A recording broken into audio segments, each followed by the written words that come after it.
All right, we are live.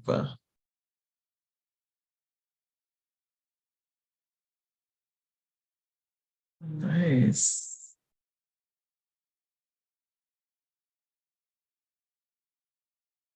Right.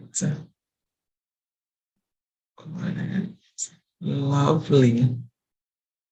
All right, guys, for those who are on, well, you'll get the notification even if you come on early. We are starting in 1 minute.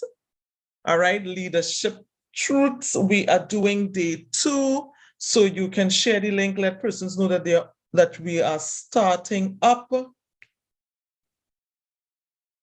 Yeah.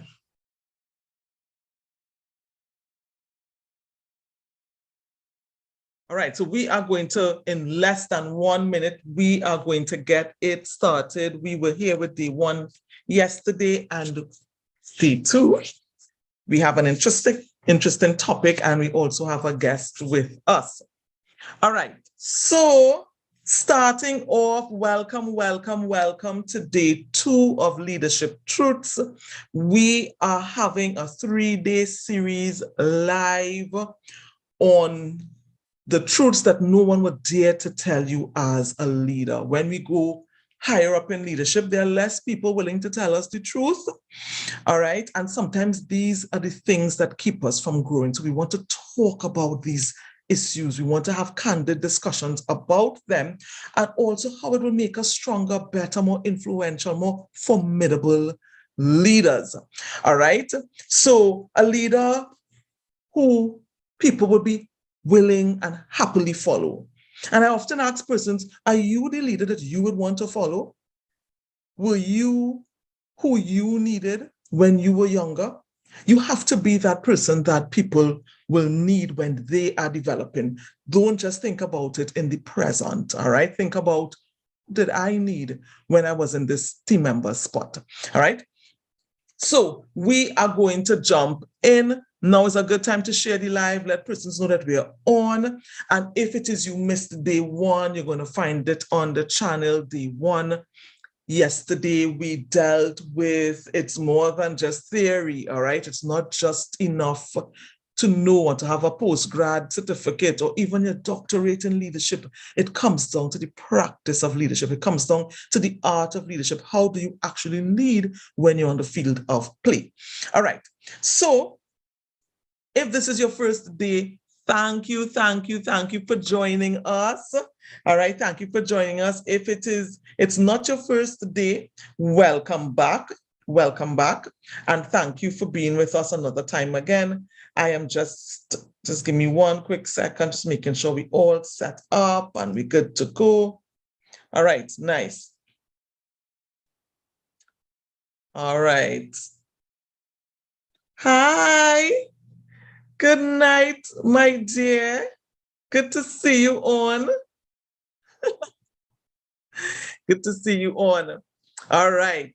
So we are talking about leadership truths, all right? The truths that no one will dare to tell you. We have persons in leadership positions, and I often say, we think about the managers, the executives, they're easy to identify, but we have teachers, we have coaches, we have religious leaders, we have politicians. All of these persons influence other lives. They influence people to take action or to take a particular decision in various matters. Sometimes they actually change the course of people's lives. You are a leader as well. And you need to pay attention to the way you influence, the way you lead others. All right. So this session is also for you. All right. Now, anyone can be a fantastic leader. Anyone can be a fantastic leader if they just allow themselves sometimes to unlearn the things that they would have known before and relearn. Be open to new things, be open to new ideas, be open to new ways of doing things. So before I go any further, let me introduce myself for those who may not know me. My name is Safia Johnson. People call me Safi. All right. And I'm a leadership strategist, and I am the CEO of Safia Group. And we help leaders we help executives become excellent leaders, right? I should put it in this way. We help good managers become great leaders, all right? Now, I mentioned it yesterday. We have our book launching, all right, later on this month, which is called Just to Lead, the Powerful Playbook on How Good Managers Become Great Leaders.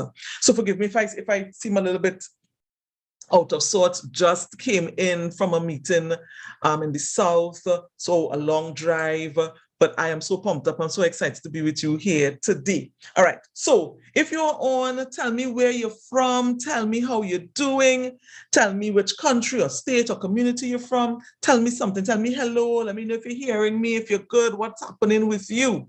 All right, happy to have you on with us. And if by chance you're looking at this video after we have gone live, put in hashtag replay so we would know that you looked at the replay. All right, good to have you on with us. Now today, we're going to be treating with, am I a toxic leader? We're going to talk about toxic leadership. This leadership that has been severely normalized in workplaces across the globe, not only in the Caribbean, everywhere. We have normalized this toxicity, and we want to be able to identify it. We want to be able to know when we're in a toxic environment. We want to know if we're the source of the toxicity and what to do if it is we are. All right, so we're going to talk about that tonight. That is day 2. If you have not yet looked at day 1, go and look at day 1. It would be posted on the channel. All right, so before I go in, I do have a guest with me tonight. All right, her name is Siobhan Murray, and she was one of our challengers from our last Increase Your Influence Challenge. And I invited Siobhan to be with us today just for a short moment because we want to chat about her experience in being part of the challenge. So we want to welcome now Siobhan. All right, so you can turn on your camera. Let me add you. Right, so everyone can see both of us. Right, Siobhan, so how are you doing? I'm great, and it's really a privilege and honor to be here tonight, Sophia, and to really share my experience from the previous, influence challenge from before with leadership. And I'm really hoping that it will encourage others to also hop onto the train, as Sophia said, to make good managers great leaders. So I'm here tonight to share my experience with you all. Oh my gosh, I appreciate that. Thank you for making yourself available. Really, really appreciate you taking the time out. I know you're busy. Many persons are busy, so happy that you are on. All right, so guys, Siobhan would have been part of the Increase Your Influence challenge we had back in July. All right, it's a 5-day challenge. We run it from Monday to Friday, really, and we had a little bonus day, right? And we treated with different components of influence and also how to influence different groups of people. So, firstly, Siobhan, let me ask you, what made you be a part of the challenge? What caused you to think, you know what, I think this may be something I would want to be a part of? I believe in divine intervention. So, to be honest, I was just scrolling through LinkedIn and it came up like, sometimes God is screaming to you saying, you need to do this. And I know I would like, for myself, and given the different hats I've worn over my career, many persons have actually intimated to me, in terms of my little leadership aspects I had to deal with, actually taking charge of little groups. Keep commending me for what I've done and say, Siobhan, have you ever considered this? And when I saw the invite, I said, let me do it. And to be honest, every day, as soon as I finish work, I'm like rushing home to be like, I have to be home by this time to make sure I join on, and making sure that I'm actually attentive and listening and contributing. And it was something I look forward to for those 5 days. I can't believe it was July. That this happened. And for me, the constant probing and encouragement from others solidified and said, Siobhan, okay, well, God is like, well, if you don't listen to nobody else here, I'm in your face, you have to basically join it. And it came off a reminder, and I really enjoyed it and was thankful for the bonus day, because I actually didn't want it to end. To be honest, first time it was really good. To learn from Sophia, learn from my experience, learn from others who were also in that particular Yes. challenge, and Yes. realize that you're not alone in this. We tend to Yes. live in our minds and think, oh my God, am I overthinking this? Am I doing it right as a leader? Am I doing it right as a manager or as a person who's of a superior or supervisory position? But it it it calmed those nerves for me in those Yes. 5 days to really assure me that you are on the right track, and now you have additional tools thanks to Superior Group to also assist you going forward as a leader. Right. Now, which one of the days you think stood out to you the most? Because even though we dealt with the various aspects and science of leadership, we had how to influence our team members, how to influence our laterals, how to influence seniors, how to influence large groups, how to influence the public, how to influence family. That was the bonus. Which day you think hit you the most or you pulled the most from? Day 2, which was the bridge and the influence. I have my notes and the lateral and the general public, because of the kind of position that I hold at my job and as well my volunteer work. Those really hit to me to the realizing it's nice for that metaphor and that descriptive nature of a physical bridge. And Yes. being able to use a metaphor or something that they could actually see and say, okay, think of the situation as a bridge. And Yes. connecting the bridge and connecting you to others. And because of also the public, which is a lot of a wider scope of things, you realize how do you treat with that kind of audience. And I always tell people, whenever you're doing something, be mindful of your audience. Who are Yes. you presenting to? Who are you about to impart whatever information or any knowledge or any direction or any instructions to? So you can articulate yourself well. So those were the 2 days. That's all for me. I mean, if you want to go down the line, those two, and then I kind of go down the line from there after that. But in terms of what I recall and remember contributing to a lot towards those two. Right. So let me ask you, in terms of what it is you would have learned in the challenge, how did that actually impact you either in your career or your volunteer work? How did you see the impact playing out thereafter? Calming my nerves in terms of assuring myself that Siobhan, you are capable of doing this, and now you have the tools. So I was able to treat with situations a lot differently, and I realized a change in persons that I interact with from that.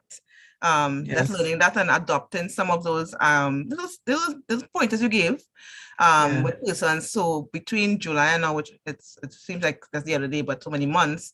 I feel a lot more of ease and transition in doing my business in terms of interacting with my teams, in terms of interacting with other stakeholders and persons I have to interact with, both from my my job as well as my volunteer work. And it allows me to actually have a lot more effectiveness, efficiency, and with the execution and delivery of my work, it's a lot more seamless. Yes. That's creating that communication aspect, which was one of the things we stressed in terms of communication, because it's something that persons fear to do, but I cannot assume that that's what you're thinking. Let me go forward and ask you exactly how can we approach this, how can I do different in terms of meeting middle ground to address things. And it's been working really well. Fantastic. I'm happy. Better half of the year now. Lovely. You have a better half of the year. I appreciate that. That's really nice to know. Okay. So final question for you, Siobhan.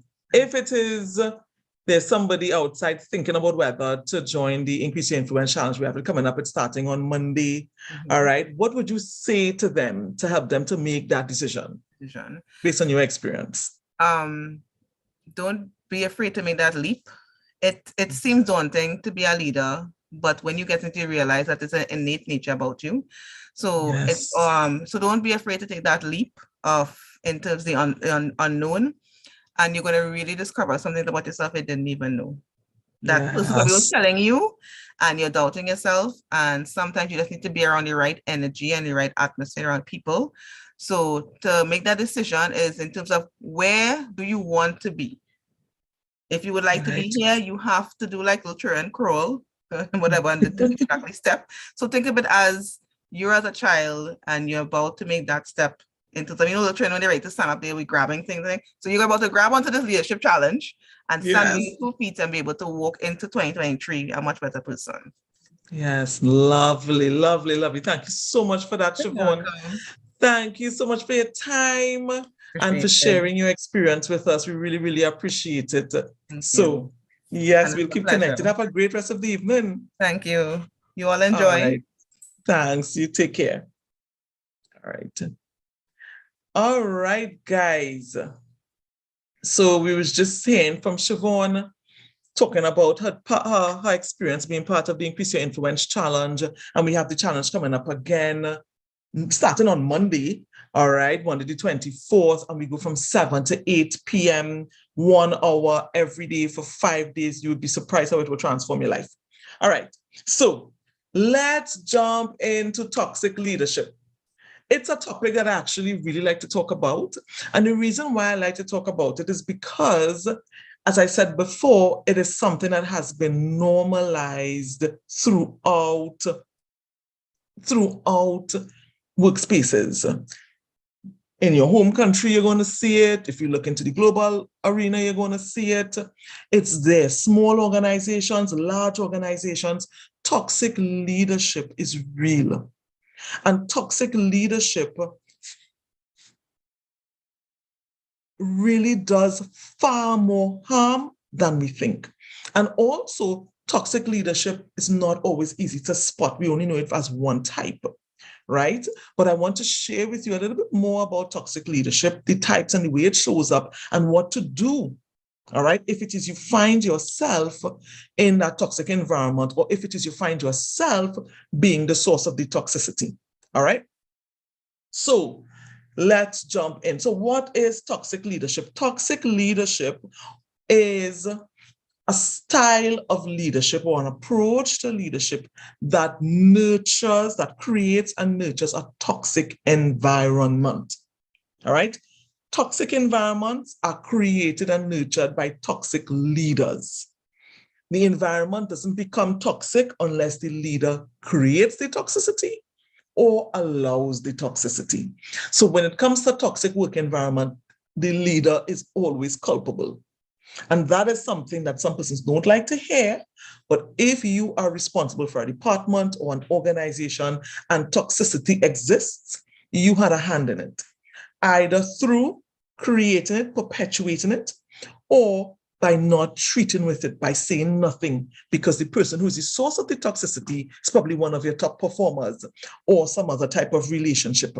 So when it comes to a toxic work environment, it is always created and nurtured by leadership, generally toxic leadership. Now, a toxic work environment is one that is grossly unhealthy for its people, and particularly their mental and emotional state. So a toxic work environment is this invisible, toxic, unhealthy, grungy, stifling space. All right. It's almost like coming to work and there is garbage strewn all over the place. There's garbage in your seat, there's garbage on your desk, there's garbage in your computer, all on the walls, there's garbage. You will say, I will not work in such an environment. All right. And you would leave the work and you would have all rights to, everyone would expect you to. It's understandable. You're not supposed to work in filth. However, we work in mental and emotional filth all the time. We work in toxic environments that really suck the energy out of who we are as people. I was chatting with my team coming down from the meeting I was at, and we were talking about how there's so much traffic on the roads, and persons would prefer to leave office, sit in 2-3 hours of traffic, standstill traffic if they need to, just to be out of the office, instead of perhaps spending the 2 hours in the office and doing something else useful or productive. They just want to get out of the space. And there is a reason for that, because the space is toxic. Persons would prefer to sit in mind-numbing traffic than to stay where there is toxicity. All right? Toxic workplaces are real. And we need to start to talk about it, and we need to start to call it out. Just as you will not sit and work in physical filth, You should not work in toxic spaces that has the mental or emotional filth that really drains its people. All right. Now, there's research that shows that toxic work environments are poor for people's health, their physical health. People actually become more physically ill from working in highly stressed work environments, and not stressed because the work is difficult, but sometimes the stress comes from the emotional dump that is placed on them by other players in the workspace. Personal growth is stifled, and even professional development. All right, toxic workspaces are really, really unhealthy for the overall health of its people, of an organization's people. So besides the toll on its people, toxic work environment also takes a toll on the organization itself. Now, organizations try to fight through the toxicity, and people try to cope through it. All right. And some organizations try to mask it with trying to increase pay. Right. However, pay is not enough. People will take a pay cut. There are people who would resign and stay home with no job to go to escape a toxic environment. But one of the biggest tools toxic environments have on an organization is on its finances. It's very costly to keep toxic leaders functioning in a work environment. Very, very costly, because they cost you your staff, and it costs a lot of dollars, a lot of time, a lot of resources and energy to bring in people, to train them up and get them functioning optimally. And then a toxic leader comes in and that person walks away, that person resigns. Remember, people do not leave organizations, people leave people. All right. And especially they leave toxic people. All right. It impacts workflows and relationships. It impacts institutional memory. It impacts employer brands. Toxic leadership is lethal. Toxic work environments are lethal, and nobody's calling it out. Nobody's saying anything about it. And those who even dare to stand up, they are victimized, or something like that occurs, again, straight from the toxic leader. So let's talk about the types of toxic leaders that exist. It's not just the ones that shout and scream and pound the desks and throw things. I have witnessed that already, all right? Where people pound the desk and curse at people and throw things across the room. That is just one version of toxic leadership. So we want to talk about more. We want to broaden the perspective on toxic leadership and toxicity and what it looks like, all right? So I'm going to call out some elements, some characteristics, and you're going to see that toxic leadership looks differently. Now, as I go through and I call them out, I want you to think about where you work right now, think about where you have worked before, think about your own business if you're a business owner, or if you're a leader, think about all of these things and how they, if you have experienced it, if you have seen it, if you have witnessed it, if you want to connect with the realities of these elements and how they play out in the workplace. One, incompetence. It's a big one. Incompetence causes a lot of toxicity. It is very difficult for a team to work under someone who doesn't know what they're doing. I was chatting about that today with some fantastic leaders I had the opportunity to meet today. The thing is, especially the Gen Zs and the Gen Ys, the Gen Zs and anyone who would have heard me speak about the generations, the 5 living generations in our workplace, that's a big thing right now. Perhaps I may do a separate video on that alone. But the Gen Zs, they are age 25 and under, and the Gen Ys or the millennials, 26 to 42, 43, thereabout. Those two generations are big on growth, big on development, and they do not stay long under leaders who just do not know what they're doing. They just don't. They do not subject themselves to it. The Generation X, because that generation is big on stability and security of tenure, they may even risk it. They may even endure it. But your Gen Zs and your Gen Ys, they will not. All right? So incompetence will cause you to lose people. When people feel like they cannot grow under the leader, they cannot grow under the leader, they cannot grow with the leader that they're under, persons tend to leave. When people feel like they cannot get anything valuable out of their leader, out of the person that they're following, persons tend to leave. Another one, a sense of inadequacy. When you have a leader that is inadequate in themselves, unsure of themselves, always second guessing themselves, they become insecure and they second guess everybody around them. They assume everyone is out to get them. They assume everyone is out to shaft them. All right. And so there is this air of mistrust in the atmosphere. All right. And that creates a lot of toxicity when people believe that they're not trusted. Like, okay, if you give me this to do, then allow me the space to do it. Why don't you trust me? No one will trust someone who doesn't trust them. And once trust is absent, all right, and here Siobhan talk about in the Increase Your Influence Challenge, we talked about the bridge of trust. Once trust doesn't exist in the relationship, you are going to have a hard time. You would lose your influence. You will lose your ability to properly lead that person. All right? So trust is critical. Irresponsibility. You have some irresponsible leaders. So remember, I'm not talking about just the leaders who shout and throw things. Remember, I was saying that before. Toxicity shows up in different ways. Irresponsibility. Leaders who throw caution to the wind, who flout the rules and regulations and the policies of the organization. Those leaders are toxic, and they will breed a group of people, a department, an organization who do the same. All right? It's as simple as that. Cowardice. Know any leaders like that?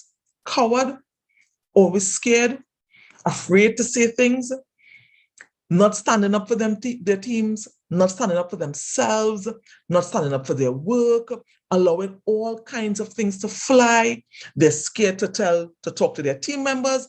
They're scared to talk to lateral managers. Well, they're super scared to talk to their seniors, and they allow themselves and their teams to be trampled. Cowards.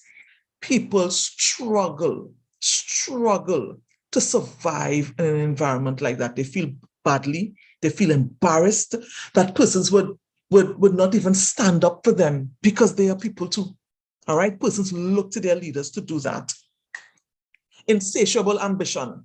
That's the next one that creates toxicity. Insatiable ambition. When people don't know where to cut it off. You know, persons who live by the end justifies the means, where they don't mind the persons giving of themselves, of their family time, of their mental time, of all these things just to get a particular goal accomplished. There must be a cutoff. There must be some things that are off limit. There must be some things that are sacred, as it were. All right, because at the end of the day, and someone raised it today in the meeting, someone had a family and a funeral to go to, and the leader actually, well, the manager told the person, well, if it is you go to that funeral, then don't come back. I mean, how was that? So the person packed up their stuff and they left and they did not come back. And that is what will happen. You can lose some of your excellent team members by doing things like that. This insatiable desire, I don't know when to cut it off. Egotism, it's another one. There are many I called incompetence, sense of inadequacy, irresponsibility, cowardice, insatiable ambition. Egotism, it's another one. When you're a leader that no one can talk to, no one can tell you, hey, can you look at it differently? Or can I give my perspective? Your ego is so large that you alone know everything. There's nobody else that knows anything. That is very, very dangerous, and it creates a toxic environment within the department and within the organization. We are all people and we have value to provide, and everybody provides that value in different ways. People can bring ideas. It doesn't matter where they are and what level they are at in the organization. They have value to contribute. They can see and hear things that you can't hear and see as a leader. So for you to sit in your seat, and I have led at all levels, all right? It is dangerous as a leader to just lead from the top without a clue in terms of what's happening on the ground. It's dangerous to lead like that. And your ego will prevent you from hearing and connecting with the people who have that critical information to give you. So we always have to treat with our egos, but large egos create toxic environments. Then we have greed. All right, and we know those they are leaders that are greedy. right? They're only on the money. They're only on the fame. They're only on the pomp and ceremony. All right. So when it comes to kudos, they're in front. They take all the kudos. But when something falls and the team has to take responsibility, it's scarce, right? As we say sometimes in Trinidad, it's scarce like gold, right? It's scarce. You can't see them, you can't hear them. But when it comes now to all the glory, they're present. That creates a toxic environment. Lack of integrity. That's another one that creates a toxic environment. Lack of integrity. When people feel that they cannot trust you, when you are dishonest, no one will follow you.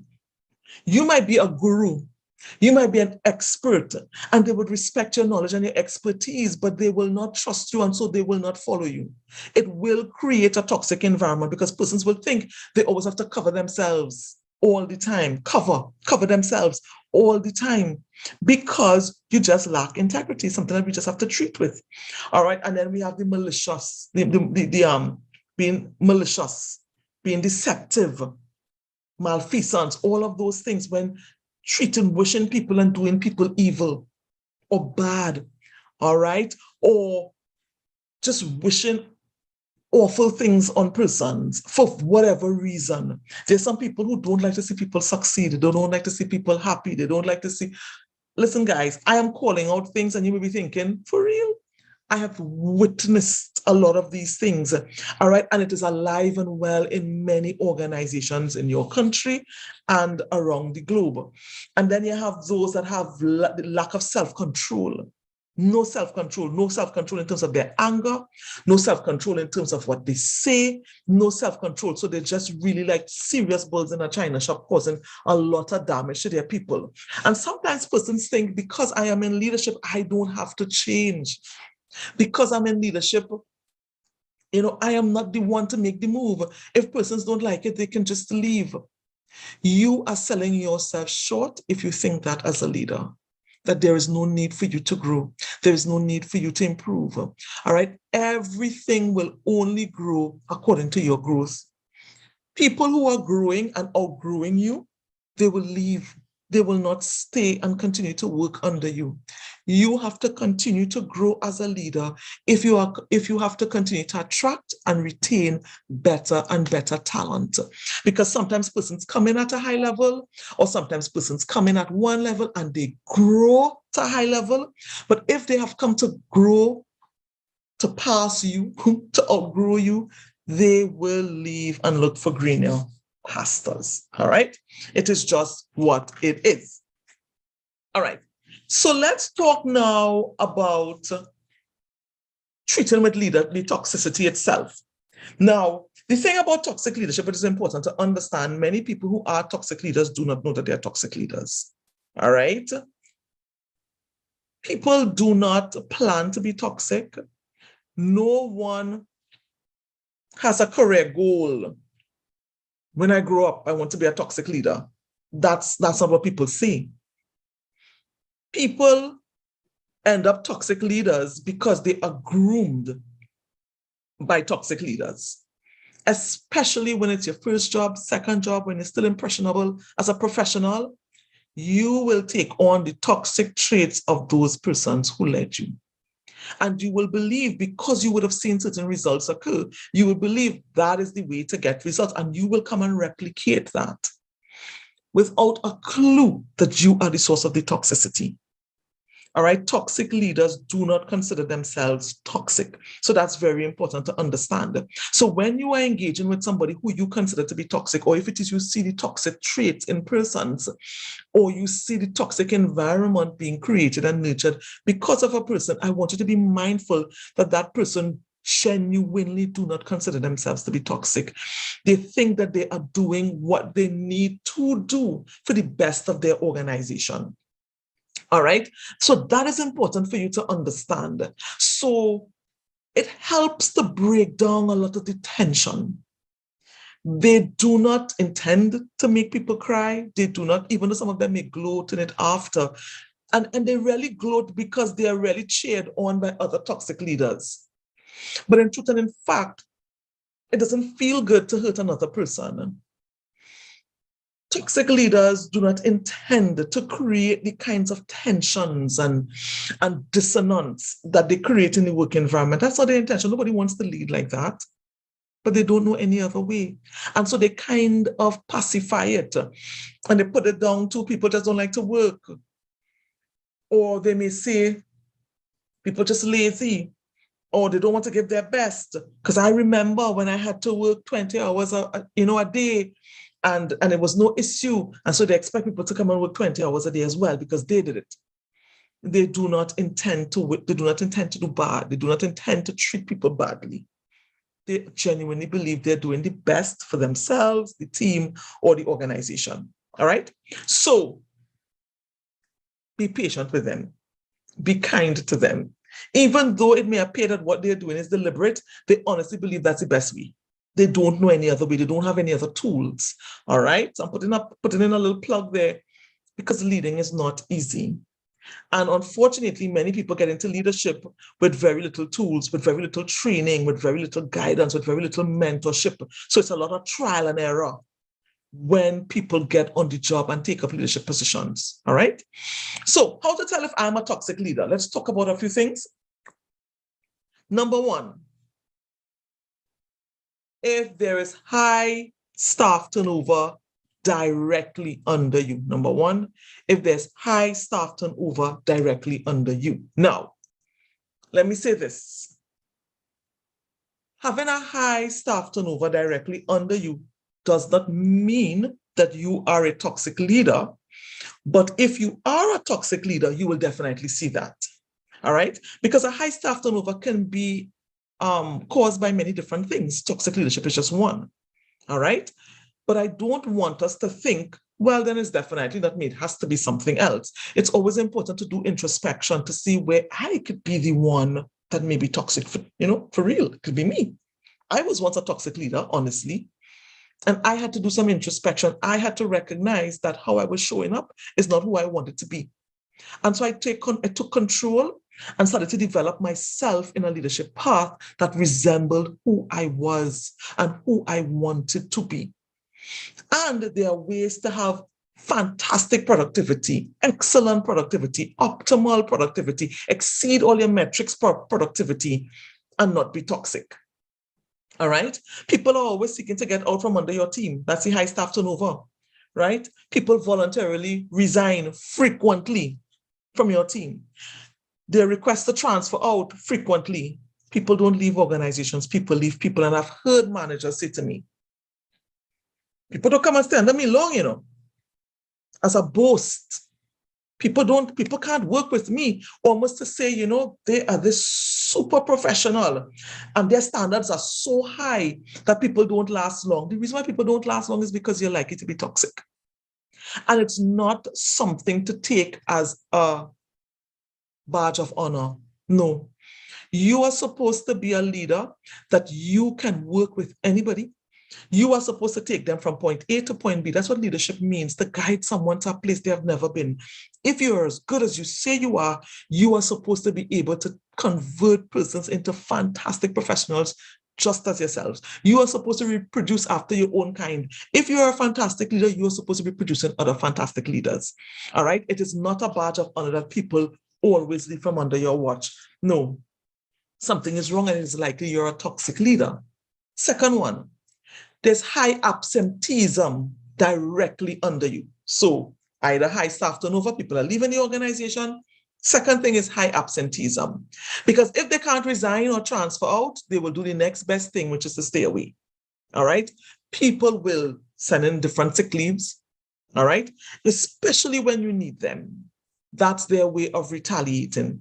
That's their way to say, you don't have control over me and my life.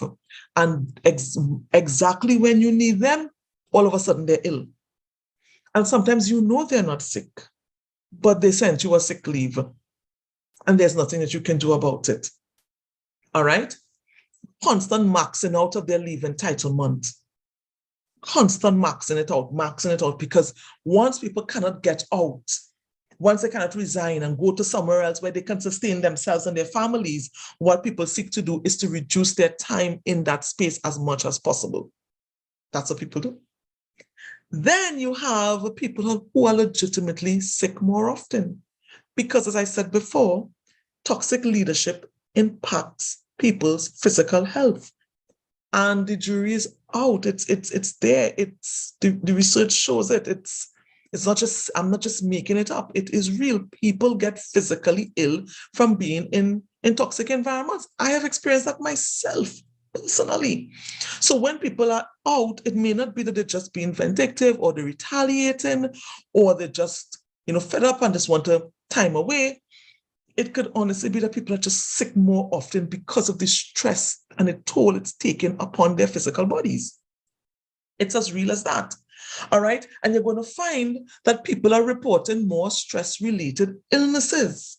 That happens. And if it is you notice, especially if you're in HR, and you notice that people are reporting stress-related illnesses, people are sick more often, and it's happening in one department, you need to investigate further. That person who heads that department, that leadership style, what is happening there in that environment that is creating all of this for one group of people? Something is happening there and it needs investigation. It needs exploration. You need to dive in there and see what's happening. So we have high staff turnover directly under you, high absenteeism directly under you. The other way to know if you may be a toxic leader is what I call deafening organizational silence. Now, organizational silence is when, so let me describe it, right? Have you ever experienced where persons do not give feedback, or they do not give honest feedback? Because when they do, two things happen. They're either ignored, it's not taken on board, or two, they're victimized. So what people do, they go silent as a result.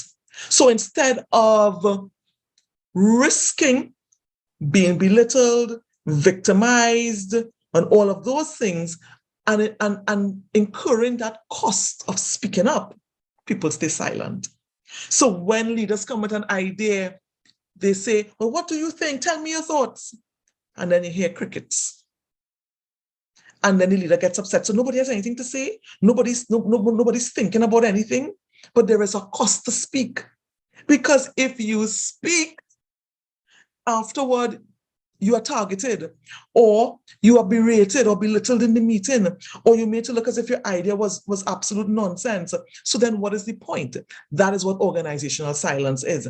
And when there is deafening organizational silence, it could be that you are a toxic leader because people cannot legitimately speak up. Now, I remember sitting with a client one time and we were having a meeting with her team. And before we went to the meeting, I told her, I said, listen, this topic is a very sensitive one, and it is absolutely critical that the pathways for communication, they are open. You invite feedback, you take people's feedback on board. We can always go afterward and assess everything and determine what the organization will do. But in that meeting, it is important for people to believe that you are hearing them, all right? And that you will truly consider what they are saying. And I often tell my clients, if someone feels as though they weren't heard, it's likely they were not, even if you think you listened. If someone feels as though they were not heard, it is likely they were not, even if you think you listened. Because we can listen in a way that makes people feel as if they weren't heard, all right? So what happened when we got into that meeting?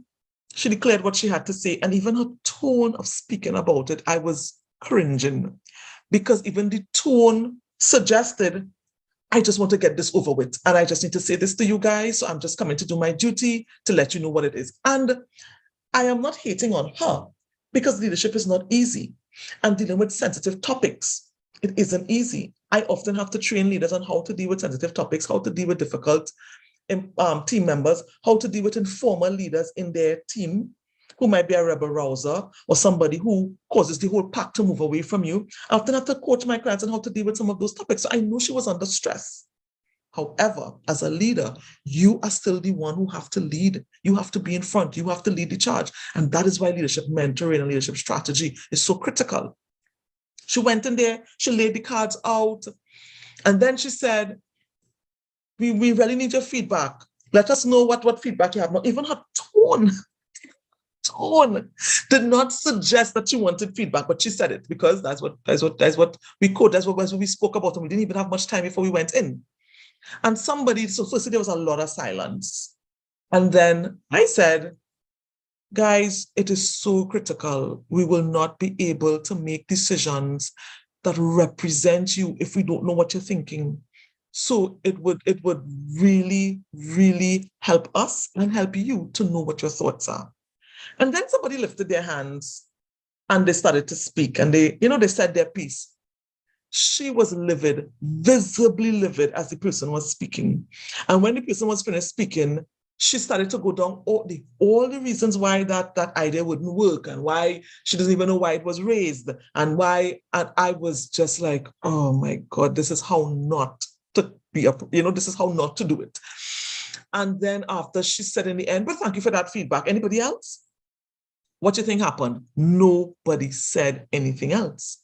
But after the meeting, everyone is coming up to me, Safi, I wanted to say this, or, this was my thought. And I was like, yeah, but the meeting was a place to say it, so we could have had it recorded. Yeah, but I didn't want to say because of X, Y, and Z. That is organizational silence. I give you a live example. That is organizational silence, and that is what it looks like.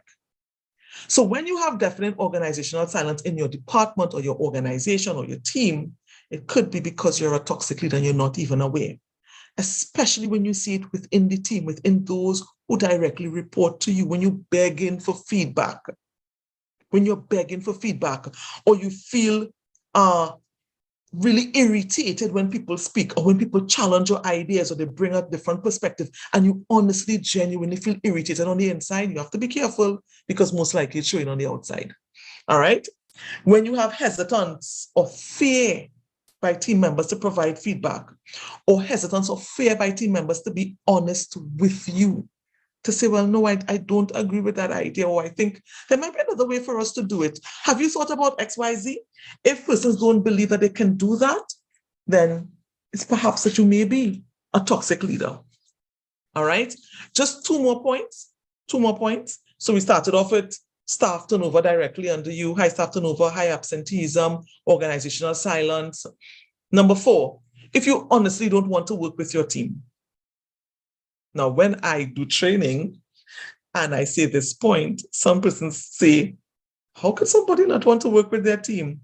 And then we have the other group that completely understands. Sometimes people don't want to work with their teams.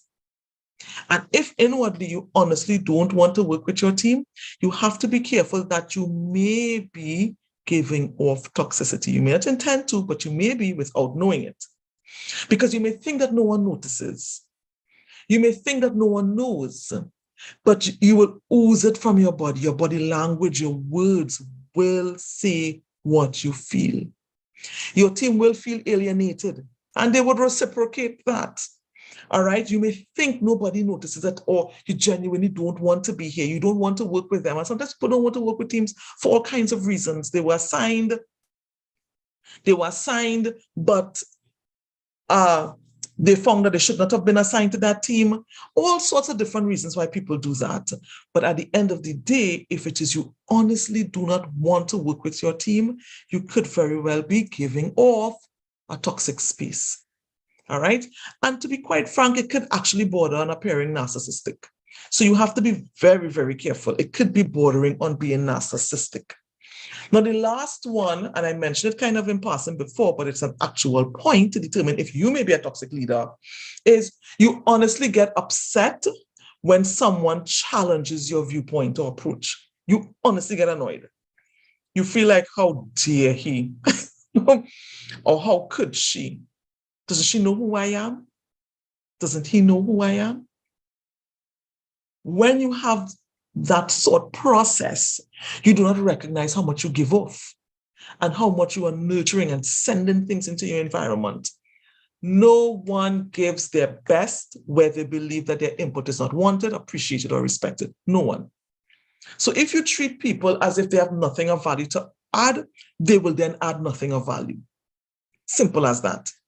All right. People will feel like robots and they will operate like robots, and you will just not get the best out of them. All right. So 5 things to test to see, a little, do a little test, do a little introspection to see if perhaps you may be a toxic leader. All right. Or if it is you, will see it in your space. It's very easy to see toxic leaders because you feel the toxicity. You're in the environment, you feel the filth. So you can tell, but it's not always easy to tell if you are one, if I am one. It's not easy to tell. All right. But it's so important to check. It's so important to know if you're a toxic leader because you don't want to be the source of toxicity. You want to inspire people. You will never be a great leader if you're a toxic leader. The two just do not go together. All right. So lastly, as we wrap up, what to do if I'm a toxic leader? First, acknowledge that you are. I had to do that. I had to come to terms with the fact that I was toxic because I was groomed under toxic people. And I thought that was the way to do it. That was the way to get people to work. That was the way to get the results. And I'm big on results. So whatever we have to do to get the results, we have to acknowledge first that you are. You don't have to take responsibility for yourself and your actions. Take responsibility, all right, for yourself and your actions. You did this. It's important for you to also accept that you may have caused damage or trauma to others in your toxic run, right? And so some people would have hung up. Some people would have you in mind. Some people will not forget what you said to them or what you did to them or how you made them feel. And Maya Angelou said it so well. She said, people may forget what you say. They may even forget what you have done, but they will never forget how you made them feel. All right? So you have to know that you have to take responsibility also for the outcome of your actions. And then you have to make a decision to change for the better. Now, decision comes from a Latin word that means to cut off. Like incision is to cut inward. Decision is to cut off. Meaning, if you're making a decision to be a better leader, then set yourself and go on that pathway. Find the people that you need to connect with to get you on that pathway. And there are people who will be saying to you, listen, you're getting soft. Or why are you doing that? Or that's how women lead. I've been told that. Why you lead like that? Because women don't lead, with such aggression. And it's not aggression, they're referring to, it's assertiveness. But when women are assertive, sometimes they call it aggression. That's a whole other topic. All right? And they kind of make it as if to have some emotional intelligence is to be feminine, right? And to have none is masculine. And that is not so at all. It's not so at all. Any great leader must have emotional intelligence. All right. And then lastly, get support from an honest person you respect, because the person will have to say to you some hard things and you have to be open to receiving it from them, but you have to respect them in order to receive it. All right. It may be somebody in your environment, a leader, somebody who you know from outside your workplace. It may be somebody like myself or another organization that does what we do. All right. But you need somebody to hold you accountable and to help you get to that next level. All right. So, guys, we talked a lot about toxic leadership. We talked about what it is, how to recognize it, the types, how to know if I am a toxic leader, and then what to do if you recognize you are. Do you have any questions? I saw comments coming in and I appreciate the comments. And remember, for those who's maybe looking afterward, if you're looking at it, because I know the time doesn't work for everyone, put in #replay. Any questions or comments, put it in the chat. Let me know. If it is you have any questions, I will be happy to answer them, right? But it's so important for us to start to recognize the toxicity around us so we can start to treat with it, all right? And to empower leaders to do better, empower leaders to come at a higher level, to empower leaders to really engage the complexities that the workplace throw at them and to deal with it with grace. All right. It's not good enough because you are in a leadership position, you can speak to people anyhow. That's not good. That's not cool. No, that's unacceptable. You can treat people anyhow. No, that's not good. That's not cool. That's not acceptable at all. And if you are aiming for great leadership, you have to engage the complexities of the workplace and surmount them. All right. And surmount them. It's not good enough to just do what was done to you. or to carry people through what you have been through. You can change, you can do differently. All right. So just one more thing I would raise. We have our challenge coming up next week, people. All right. The Increase Your Influence Challenge. It is on from Monday, 7 p.m. Atlantic Standard Time. We will be coming on 1 hour for 5 days, 7 to 8 p.m. every evening. All right. And it is transformative. I had Siobhan earlier talking about her experience in the last challenge, and we have many testimonials from various challengers about how it impacted their lives. And so I want you to sign up. All right. If you go to safiajohnson.com, you are going to see the link there to go on, and you will be able to sign up. It's 47 US or 317 TT. All right, for 5 whole days. All right, and I'll tell you, for the transformation that you are going to see in your life, that is, it's a no-brainer. All right, the kind of value you're going to get. So, people, thank you so much for signing on. Siobhan, thank you so much for your time and for sharing with us. Thank you for everyone who stayed, who came back from yesterday, who popped on, had to pop off, even those who may be looking at the replay. Thank you so much for being part of the Leaders Chat Room and for following the work. And I'm just putting it out there. Subscribe to our channel. Tell your people, subscribe to the channel, because we are going to do more of our videos. More of our content will be coming through YouTube. All right, and we will just be putting snippets on the other social media paid platforms. So when you come on our YouTube channel, this is where we're going to get it rolling out, and we are going to do more videos. Sometimes it might just be spur of the moment live. Sometimes it might be something pre-recorded or whatever it is, but it's me just bringing the leadership content to you to help us to be stronger and better, more influential and more impactful leaders. So guys, I am signing out. Have a fantastic rest of the night, and go over the live, share it with persons. You can even take the live and use it in your team. All right, the video is on. Have a lunch and learn session with your team and play the video, and just really to start to agitate new thinking and approach to leadership. We don't always have to do what we've done before. We can do something different. All right. So thank you so much, guys. Have a great rest of the evening. Signing out.